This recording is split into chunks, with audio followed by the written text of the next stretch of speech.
அவன் ஆட்களே இருந்தாலும் இங்கே கொண்டு இருக்க முடியுமா? எந்த கொம்பனாலையும் குறை சொல்ல முடியாத ஆட்சி எங்கள் ஆட்சி. எப்படிங்க குறை சொல்லாமல் இருக்க முடியும்? உங்கள் ஆட்சியில் உங்கள் கீழே இருக்கிற அந்த போலீஸ் டிபார்ட்மெண்ட்டு யார் பின்னாடிலாம் போயின்னு இருக்காங்க அவங்க? தேவையில்லாமல் இது மாதிரி யூடியூப்பில் பேசுகிறவங்க பின்னாடி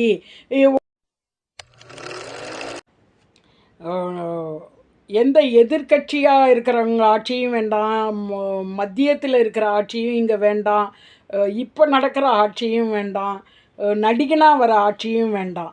ஒரு விவசாயத்துக்கு இம்பார்ட்டன்ஸ் கொடுத்து ஒரு நல்ல பேசி ஒரு சுயேட்சையாக தனியாக நிற்கிற ஒருத்தர் இருக்கார் பாருங்க. யார் தான் தவறு செஞ்சோங்கிற உறுத்ததில் செத்து போனாரா, இல்லை தான் தவறு செய்யாமல் தன் முகத்தை இப்படி காட்டி விட்டார்களேங்கிறதுல போனாரா தெரியாது. அவர் உயிரை மாய்த்து கொண்டார், அது தவறு. அதுக்கு இங்கே ட்ரோல்லாம் போட்டு பண்ணிகிட்டு இருந்தாங்க.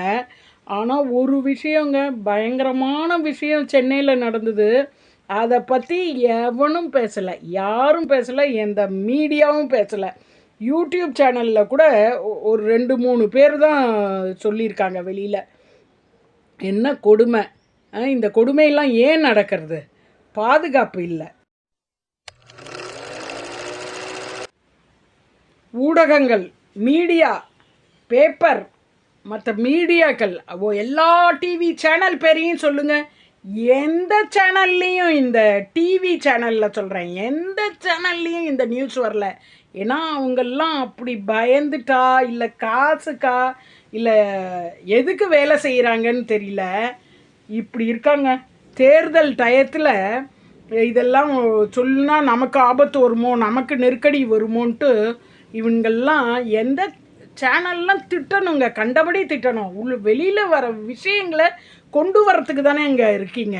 இப்போ எனக்கு தெரிஞ்சது, நான் இந்த மக்கள் சக்தியில் இதை வெளிப்படுத்துகிறேன். வெளிப்படுத்தாத சேனல்லாம் நீ என்ன பெரிய சேனலாக இருந்து, இப்போ என்ன பெரிய டிவி சேனலாக இருந்து பிரயோஜனம்? எல்லாம் இப்படி வாழ முடின்னு இருக்கீங்க. அபத்தம் பேசுகிறதுக்கு, பெண்கள் மேலே பழி சொல்கிறதுக்கெல்லாம் இப்படி வாய முடிக்கங்க. மற்ற விஷயத்தில் திறந்து வெளியில் விஷயங்களை சொல்லி மக்களை முன்னேற்ற பாருங்கள். அரசுக்கு ஒரு எச்சரிக்கை கொடுக்க பாருங்கள். அது இல்லாமல் என்னவோ கேரளாவில் நடந்ததுனால பெண்களே தான் இங்கே ரொம்ப மோசம் பண்ணுறாங்க, பெண்கள் தான் அட்டுழியம் பண்ணுறாங்கன்னு கலப்பி விட வேண்டியது. பெண்களுக்கு துன்பம் தெரியுங்களா, இல்லை பெண்களால் உங்களுக்கு துன்பம் ஏற்படுறதா? இதெல்லாம் வாங்க, என் கோபத்துக்கு என்ன காரணம்னு பாருங்கள். சென்னையில் நடந்த அட்டூழியம்.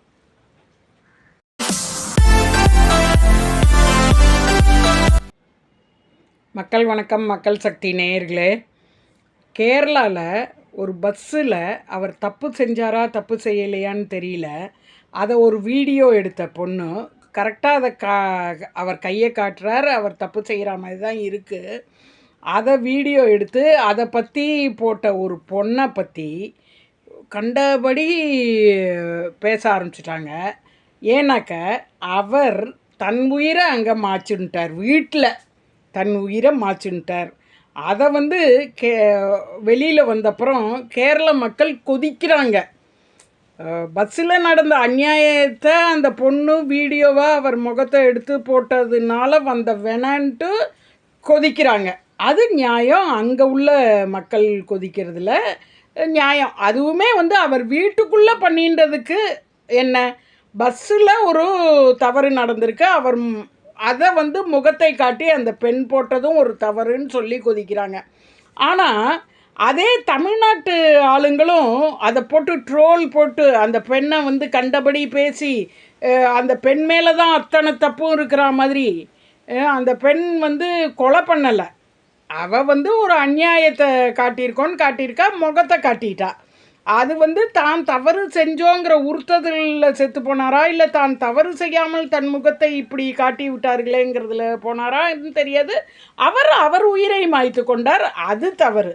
அதுக்கு இங்கே ட்ரோல்லாம் போட்டு பண்ணிகிட்டு இருந்தாங்க. ஆனால் ஒரு விஷயங்க, பயங்கரமான விஷயம் சென்னையில் நடந்தது. அதை பற்றி எவனும் பேசலை, யாரும் பேசலை, எந்த மீடியாவும் பேசலை. யூடியூப் சேனலில் கூட ஒரு 2-3 பேர் தான் சொல்லியிருக்காங்க வெளியில். என்ன கொடுமை! இந்த கொடுமையெல்லாம் ஏன் நடக்கிறது? பாதுகாப்பு இல்லை. ஒரு அதாவது அங்கே போன ஆட்சியில் வந்து கொஞ்சம் குறைஞ்சாலே வந்து மீடியாலாம் கதறும். இந்த ஆட்சியில் எவ்வளோ பெரிய தப்பு செஞ்சாலும் மீடியா வந்து அப்படி தான் இருக்குது. அது ஏன் என்னங்கிறது உங்களுக்கு தெரியும். என்ன பிரச்சனை, எதை மீடியா கொண்டு வரலங்கிறத வந்து வாங்க மக்கள் சக்தி சேனலில் போய் பார்ப்போம். வணக்கம் மக்கள் சக்தி நேயர்களே. அடையாறு, சென்னையில் அடையாறுங்கிறது அத்தனை பேருக்கும் பெரிய விஷயம். பெரிய அது அடையாறுங்கிறது வந்து ஒரு மத்திய சென்னையில் ஒரு சென்டர் பிளேஸு. அதுதான் வந்து மெயினான இடம். அந்த இடத்துல வந்து இந்த பக்கம் மத்திய கைலாஷ் இருக்குது, அந்த பக்கம் தரமணி, ஓஎம்ஆர் இதெல்லாம் அதை சுற்றி இருக்குது. அந்த பக்கமே ஒரு 3 போலீஸ் ஸ்டேஷன் அந்த சைடில். 3 போலீஸ் ஸ்டேஷனும் ஒவ்வொன்றும் வந்து ஒரு 3 கிலோமீட்டர் தள்ளி இருக்குன்னு வச்சுக்கோங்க. இப்போ நான் சொல்கிற இடம் ஃபஸ்ட் அவென்யூ, அடையாறில் இந்திரா நகரில் ஃபஸ்ட் அவென்யூ. அடையார்னால் இந்திரா நகர் தெரியாதவங்க இருக்காது. இந்திரா நகரில் ஃபஸ்ட் அவென்யூவில் ஒரு குப்பை தொட்டியில் ஒரு மூட்டை கிடக்கு.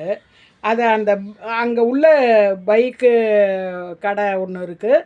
அதை சுற்றி உள்ள ஆளுங்கள்லாம் வந்து அந்த மூட்டையில் வந்து ரத்தக்கரை இருக்கிறதுனால கம்ப்ளைண்ட் பண்ணுறாங்க போலீஸுக்கு. இது போலீஸாக கண்டுபிடிக்கல, வெளியில் மக்கள் சொல்லி கண்டுபிடிச்சி வந்து அதை திறந்து பார்த்தா அதில் ஒரு இளைஞரை வந்து வெட்டி கொன்று அப்படியே மூட்டையாக போட்டிருக்குங்க.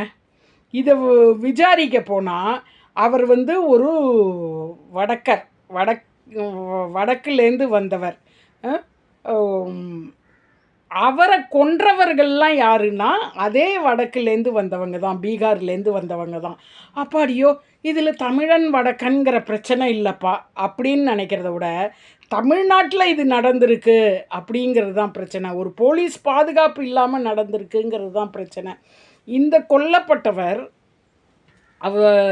அவர் வந்து என்ன சொல்கிறது,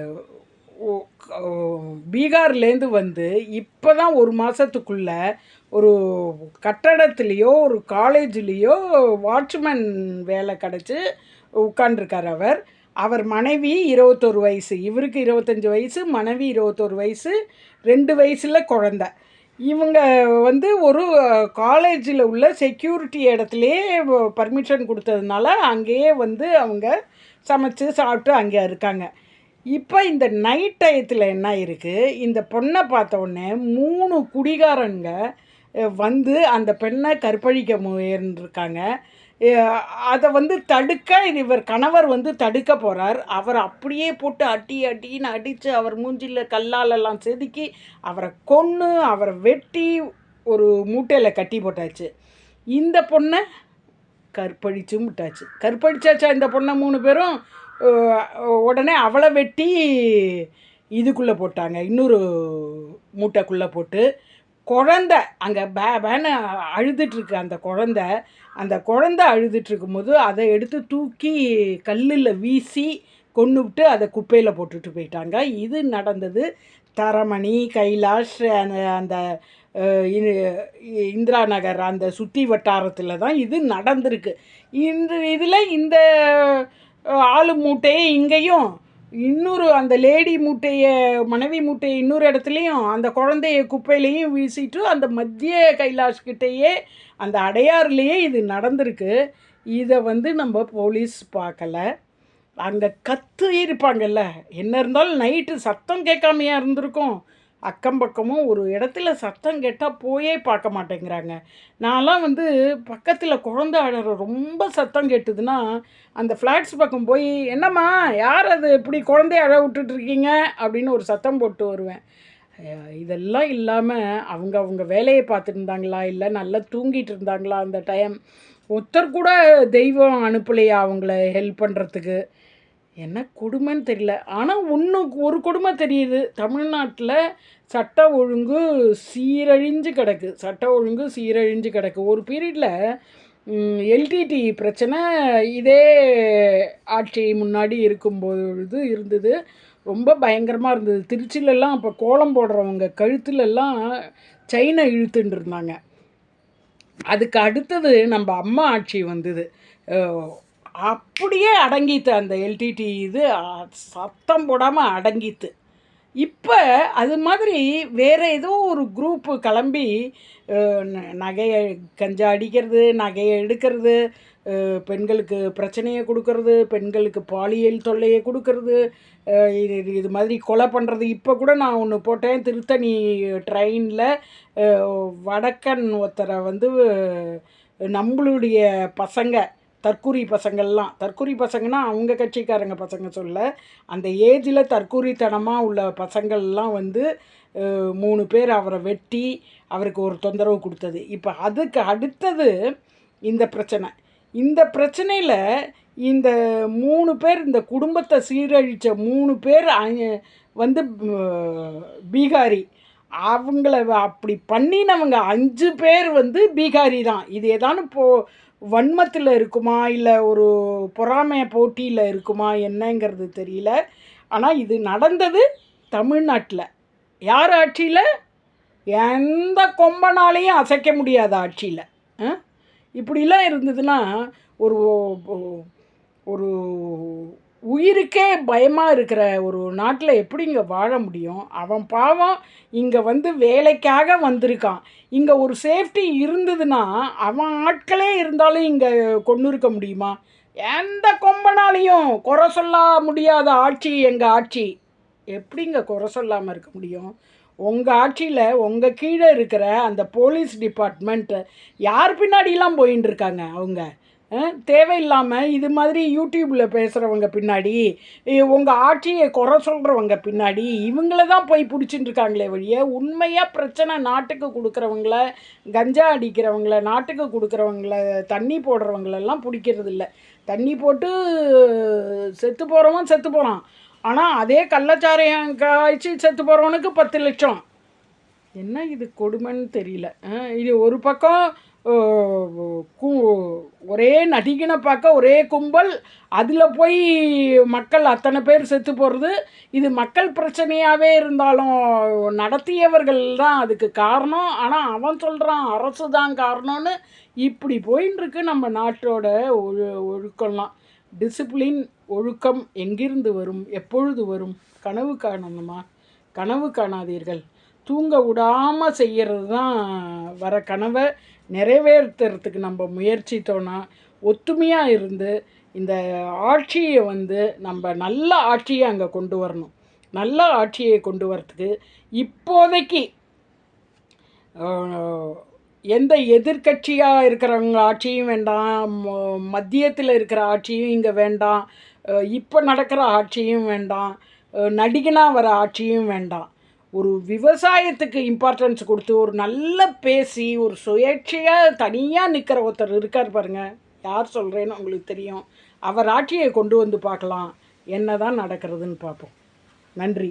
இந்த மாதிரி கொடுமை இனிமேல் நடக்கக்கூடாதுன்னு இறைவனை நம்ம டெய்லி ஒரு 5 நிமிஷம் வேண்டிக்கலாங்க. நம்ம வேண்டுதலில் தான் இருக்குது எல்லாமே.